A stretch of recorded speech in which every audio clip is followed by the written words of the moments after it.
ಬಸವನಗುಡಿಯ H D. Revanna ಅವರ ನಿವಾಸದಲ್ಲಿ ಮಾಜರ್ ನಡೆಸುವಂತ ಕೆಲಸವನ್ನ ಎಸ್ಐಟಿ ಅಧಿಕಾರಿಗಳು ಮಾಡ್ತಿದ್ದಾರೆ. ಆದ್ರೆ ಎಸ್ಐಟಿ ನಡೆಸಿರುವಂತಹ ಮಾಜರ್ ಏಕಪಕ್ಷೀಯವಾಗಿದೆ ಅಂತೇಳಿ ರೇವಣ್ಣ ಪರ ವಕೀಲರು ಆರೋಪಿಸಿರುವಂತದ್ದು. ನಮ್ಮ ಜೊತೆ ಮಾತಾಡ್ತಾ ಹೋಗ್ತೀನಿ. ಸರ್, ಮಾಜರ್ ನಡೀತಾ ಇದೆ. ಮಾಜರ್ ನಡೆಯುವಂತ ಸಂದರ್ಭದಲ್ಲಿ ಕುಟುಂಬದ ಸದಸ್ಯರು ಯಾರಾದ್ರೂ ಒಬ್ರು ಇರಲೇಬೇಕು ಅಂತೇಳಿ ಕಾನೂನು ಇರುವಂತದ್ದು. ಆದ್ರೆ ಕುಟುಂಬಸ್ಥರು ಯಾರು ಇಲ್ಲ, ವಕೀಲರು ಇದ್ರಿ, ನಿಮ್ಮನ್ನು ಆಚೆ ಕಳಿಸಿದಾರೆ. ಏನ್ ಹೇಳ್ತೀರಿ ಸರ್? ಕುಟುಂಬಸ್ಥರು ಯಾರು ಇಲ್ಲ ಅನ್ನೋ ದೃಷ್ಟಿಯಿಂದಲೇ ಅವರು ನಮಗೆ ಕುಟುಂಬದವರು ನನಗೆ ಆಥರೈಸ್ಕೊಟ್ಟಿದ್ದಾರೆ. ಕೊಟ್ಟಿದ ಮೇಲೆ ಈ ನೋಟಿಸನ್ನು ನನಗೆ ಕೊಟ್ಟಿದ್ದಾರೆ. ಈ ನೋಟಿಸ್ ಕೊಟ್ಟ ಮೇಲೆ ಹಾಜರಿರಲೇಬೇಕು ತಾನೆ. ನಾನು ಏನಕ್ಕೆ ಬರೀ ನನ್ನನ್ನು ಹಂಗೆ ಆದಮೇಲೆ ಹೊರಗಡೆ ಬಿಟ್ಬಿಟ್ಟು ನೀವು ಒಳಗಡೆ SIT ಅವರು ಇನ್ವೆಸ್ಟಿಗೇಷನ್ ಮಾಜರ್ ಪ್ರಕ್ರಿಯೆ ಮಾಡ್ತಾಯಿದ್ದೀರಿ?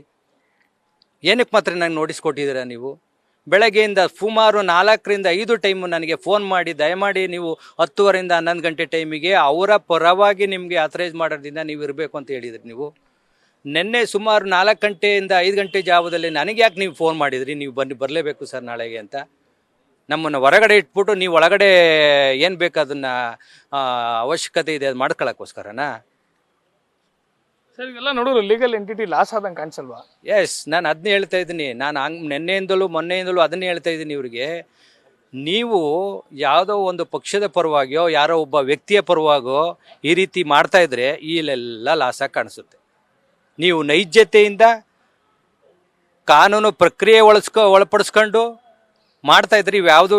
ಯಾವುದೂ ತಪ್ಪು ಮಾಡಲ್ಲ. ನೀವು ಯಾರು ಒಬ್ಬ ವ್ಯಕ್ತಿ ಪರವಾಗಿ ಇಲ್ಲ ಇನ್ನೊಬ್ಬ ಯಾವುದೋ ಒಂದು ಪಕ್ಷದ ಪರವಾಗಿ ಮಾಡ್ತಾ ಇದ್ದ ಸಂದರ್ಭದಲ್ಲಿ ಇವೆಲ್ಲ ಪ್ರಕ್ರಿಯೆಗಳು ನೀವು ಮಾಡ್ತೀರಾ. ಸರ್, ಮಾಜರ್ ಮಾಡುವಂತ ಮನೆ ಅಥವಾ ಕಚೇರಿ ಇರ್ಬೋದು, ಅಲ್ಲಿ ಸಂಬಂಧಪಟ್ಟವ್ರು ಯಾರಾದ್ರೂ ಇರಬೇಕು. ಆದ್ರೆ ಯಾರು ಇಲ್ಲ, ವಕೀಲರು ಇಲ್ಲ. ಈಗ SIT ತನಿಖೆ ಎಲ್ಲ ಒಂದ್ ಕಡೆ ಅನುಮಾನಗಳು ಮೂಡಿಸುತ್ತೆ ಅನ್ಸಲ್ವಾ? ನಾನು ಅನುಮಾನ ಮೂಡಿಸುತ್ತೆ. ಇದು ಇವತ್ತು ಒಂದು ದಿವಸ ಅಲ್ಲ, ಅದು ಅವ್ರ FIR ಹಾಕತೊಟ್ಟಿಂದಲೂ ಅನುಮಾನನೇ ಮೂಡಿಸ್ತಾ ಇದೆ. ಇದು ಈ FIR ಹಾಕಿದ್ರಲ್ಲ ಅಲ್ಲಿಂದನೂ ಅನುಮಾನನೇ ಇದು. ಸರ್, ಅಂದ್ರೆ ಯಾರೋ ಒಂದು ವ್ಯಕ್ತಿ ಒಂದು ಪಕ್ಷ ಅಂತ ಹೇಳಿದ್ರಿ, ಅಂದ್ರೆ ಏನ್ ಹೇಳ್ತೀರಾ ಸರ್? ಎಲ್ಲ ಒಂದ್ ಕಡೆ SIT ತನಿಖೆ ಸರಿಯಾಗಿ ನಡೀತಿಲ್ಲ ಅಂತ ಹೇಳ್ತೀರಾ? ಅದನ್ನು ನಾನು ಪದೇ ಪದೇ ಸುಮಾರು 3 ದಿವಸದಿಂದಲೂ ನಾನು ಒಳಯಂಶಪುರದಲ್ಲಿದ್ದಾಗಲೂ ಇದೇ ಮಾತು ಕಲಿತೆ ಆಡಿದ್ದೆ. ಇವತ್ತು ಅದೇ ಹೇಳ್ತೀನಿ. ಇವರು ಏನು ಪ್ರಕ್ರಿಯೆ ನಡೆಸ್ತಿದ್ದಾರೆ ಇದು ಕಾನೂನು ಪ್ರಕ್ರಿಯೆಗೆ ಸರಿಯಾಗಿಲ್ಲ. ಪ್ರೊಸೀಜರ್ ಪರವಾಗಿ ಮಾಡ್ತಾ ಇಲ್ಲ, ಲ್ಯಾಪ್ಸ್ ಮಾಡ್ತಿದ್ದಾರೆ. ಏನಕ್ಕೆ ಮಾಡ್ತಿದ್ದಾರೆ ಅಂದರೆ ಯಾರೋ ಒಬ್ಬ ವ್ಯಕ್ತಿಯ ಆದೇಶದ ಮೇರೆಗೆ ಮಾಡ್ತಾ ಇರೋಂಥದ್ದು ಇದು. SIT ತಮ್ಮನ್ನು ಸಂಪರ್ಕ ಮಾಡಿದ್ದೆ ಯಾವಾಗ ಸರ್? ಈ ಕೇಸಲ್ಲಿ ಬರ್ಬೇಕು ನೀವು ಅಂತ ನೋಟಿಸ್ ಕೊಟ್ಟಿದ್ದೆ ಯಾವಾಗ? ಇವತ್ತು ಮಾಜರಾಗುವಂತ ನಿಮ್ ಗಮನಕ್ಕಿತ್ತ?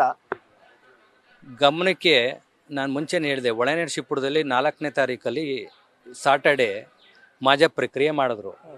ಅವತ್ತು ಮಾಡಿದಂಥ ಸಂದರ್ಭದಲ್ಲೇ ನನಗೆ ನೋಟಿಸ್ಸು ಬೆಂಗಳೂರಿನಲ್ಲಿ ನಡೆಸಬೇಕಾಗಿರೋಂಥ ಮಾಜರ್ ಪ್ರಕ್ರಿಯೆ ನೋಟಿಸ್ನ ಅವತ್ತೇ ನೋಟಿಸ್ನ ನನಗೆ ಕೊಟ್ಟರು. ಸುಮಾರು ಸಂಜೆ 5ರಿಂದ 5:30 ಗಂಟೆಯಲ್ಲಿ ಮುಗಿಯೋ ಟೈಮಲ್ಲಿ, ಸರ್ ಇವತ್ತು ನಾವು ಈ ನೋಟಿಸ್ ಕೊಟ್ಟಿದ್ವಿ, ನೀವು ಅದಕ್ಕೆ ಆಥರೈಸ್ ಆಗಿದ್ದೀರಿ, ನೀವು ವಕೀಲರಾಗಿದ್ದೀರಿ, ಅವತ್ತೂ ಇದೇ ರೀತಿ ನಿಮಗೆ ನೀವು ಸಹಕರಿಸಬೇಕು, ಮಾಜರ್ ನೋಟಿಸ್ನ ರಿಸೀವ್ ಮಾಡ್ಕೊಳ್ಳಿ ಅಂತ ಮಾಜರ್ ನೋಟಿಸ್ನ ರಿಸೀವ್ ಮಾಡ್ಕೊಂಡಿದ್ದಾರೆ.